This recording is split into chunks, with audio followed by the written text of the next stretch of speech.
صلی علی سیدنا صلی اللہ علیہ وسلم۔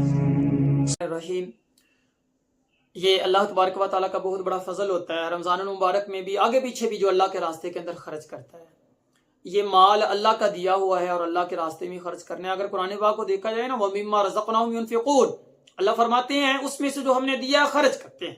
یہ صفت بیان کی اللہ نے متقی لوگوں کی، اور طریقہ بڑا پیارا، مما بعض من تبعیضیہ ہے، تھوڑا سا خرچ کرنا ہے، ہمارا دیا ہوا ہے، اپنے بھائی لوگوں پہ خرچ کرنا ہے، ارد گرد عزیزوں پہ، مسلمانوں پہ خرچ کرنا ہے۔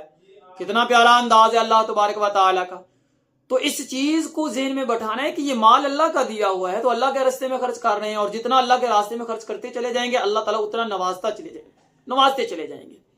تو اس چیز کو خوب ذہن کے اندر بٹھانا ہے کہ اللہ رب العزت کا مال اللہ کے راستے میں دینا ہے، وہ زکوٰۃ کی صورت میں ہو، فطرے کی صورت کے اندر ہو، عشر کی صورت کے اندر ہو، یا عام صدقے کی صورت کے اندر ہو، یا نظر و نیاز اور منت منوتی اور چڑھاوے کی صورت کے اندر ہو، کیونکہ یہ ساری مالی عبادات بھی ہیں تو خالص کس کے لیے ہیں؟ اللہ رب العزت کے لیے۔ اللہ کے علاوہ کسی غیر اللہ کے نام کی نظر و نیاز یہ شریعت میں بالکل جائز نہیں ہے، بلکہ یہ اللہ کے ساتھ یہ شرکت ہو جائے گی اور یہ شرک کے زمرے میں چلی جائے گی۔ کسی بھی غیر اللہ کے نام کی نظر و نیاز بالکل بھی جائز ہے نہیں ہے۔ تو اس چیز کو خوب ذہن کے اندر بٹھانا ہے۔ باقی مال حلال اللہ دے دیں تو یہ اللہ کی بہت بڑی عطا ہے، اس کی روحانیت ہی الگ ہے۔ حضرت مولانا یعقوب نانوتوی رحمہ اللہ تعالیٰ کسی کے ہاں دعوت پہ گئے، کھانا کھایا تو بعد میں کہنے لگے دل میں ظلمت سی محسوس ہو رہی ہے، کہ معلوم ہوا بعد میں کہ اس بندے کی کمائی میں گڑبڑ تھی۔ یہ بڑے لوگ ہوا کرتے تھے، ہمارے تو عام جو ہے وہ دلی اللہ معاف کرے سختیوں میں چلے گئے ہوتے ہیں، وہ ہے کہ جو اللہ والے ہوتے ہیں ان کو محسوس ہوتا ہے کھانے کی نورانیت اور روحانیت ہی الگ ہے جو حلال کی کمائیاں ہوتی ہیں۔ تو اس چیز کو اپنی زندگی کے اندر لے کے آئے۔ امام احمد بن حنبل رحمہ اللہ تعالیٰ کو ایک آدمی ملا، اور امام احمد بن حنبل رحمہ اللہ تعالیٰ سے جب ملاقات ہوئی تو امام صاحب جانتے تھے کہ اس کے معاملات کچھ خراب ہیں کمائی کے۔ فرمایا کہ اچھا اصلاح کے طریقے ہوتے ہیں مختلف۔ بات چیت ہوئی اور کہا کہ اچھا تم صدقہ دے کے آؤ اپنا، پھر باقی معاملات کرتے ہیں، اور صدقہ اس کو دینا جو تمہیں سب سے زیادہ محتاج اور ضرورت مند لگے۔ تو صدقہ دینے کے لیے نکلے، دیکھا بڑے لوگوں کو دیکھا، آخر ایک آدمی مل گیا بازو کٹا ہوا ہے، ٹانگیں کمزور سی ہے، مانگتا پھر رہا ہے، اسے صدقہ دیا۔ اور ساری امام احمد بن حنبل رحمۃ اللہ نے تلقین کی تھی کہ اس کا پتہ بھی کر کے آنا ہے کہ کیا کرتا ہے۔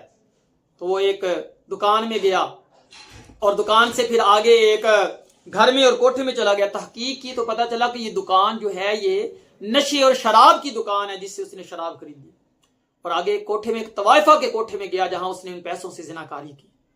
واپس آ کے بتایا حضرت میں نے تو صدقہ دیا تھا ضرورت مند سمجھ کے، لیکن اس نے یہ کیا اپنی جیب سے پیسے نکال کے دیا۔ فرمایا کہ اب یہ صدقہ دے کے اور اس سے دینا جو تمہیں بالکل ضرورت مند نہ لگے۔ اب یہ گئے، بڑے لوگوں کو دیکھا، آخر ایک بہترین بڑے جو ہے نا وہ نورانی چہرے والے اور بڑے خوبصورت لباس پہنے ہوئے، جیسے ایک بڑا وجیح انسان ہوتا ہے، اس کو پیسے دے دیے۔ وہ ایک شاپر لے کے جا رہا تھا، پیچھے پیچھے چل پڑے تو وہ ایک ویران جگہ سے گزرا تو شاپر روڑی پہ گندگی پہ پھینک دیا اور ایک گھر میں داخل ہو گئے۔ تھوڑی دیر کے بعد نکلے تو یہ آدمی ملا اور اصرار کیا کہ آپ مجھے بتائیے آپ کون اور شاپر کیوں پھینکا تھا، کیا معاملات ہیں آپ کے؟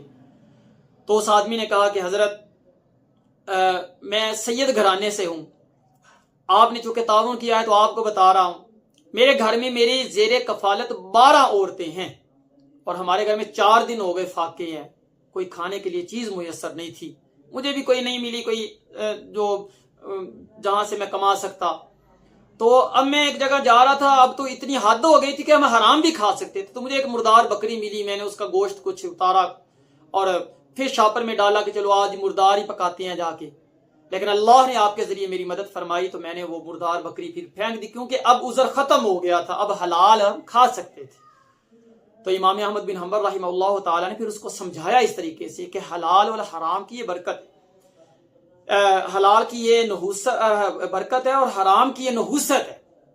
تو حلال کی برکتیں الگ ہیں، باقی یہ کہ خرچ کیا کریں اپنی طاقت کے مطابق، تحقیق کر کے خرچ کریں، آگے وہ کہیں چلا جائے ایسی جگہ پہ تو اللہ رب العزت اس میں بہتری والا معاملہ ہی کریں گے۔ اگر آپ حلال کما رہے ہیں اور بہترین نیت سے دے رہے ہیں، حدیث مبارکہ میں آتا ہے کہ ایک آدمی نے صدقہ کرنے کا کہا اس نے صدقہ دے دیا ایک چور کو، بعد میں پتا چلا بھائی چور کو صدقہ دے دیا، الحمدللہ علی ساری، تمام تعریفیں اللہ کی ہیں، بھائی چور کو بھی صدقہ دے دیا تو ٹھیک ہے الحمدللہ۔ اور اس نے پھر صدقہ دیا تو عورت کو دیا، وہ عورت زانیہ تھی، لوگوں کو پتا چلا زانیہ کو دے دیا صدقہ، اس نے کہا الحمدللہ علی زانیہ۔ پھر اس نے صدقہ دیا ایک غنی کو دے دیا، امیر کو، اس نے کہا الحمدللہ علی غنی۔ میں کہ اس کو پھر خواب میں سوتے ہوئے یا غیبی آواز آئی جس طریقے سے بھی کہ شاید اللہ تیرے صدقے کی وجہ سے چور کو ہدایت دے دیں، زانیہ کو توبہ کی توفیق دے دیں، اور غنی جو بخیل تھا اللہ اسے بھی صدقہ کرنے کی توفیق عطا فرما دیں۔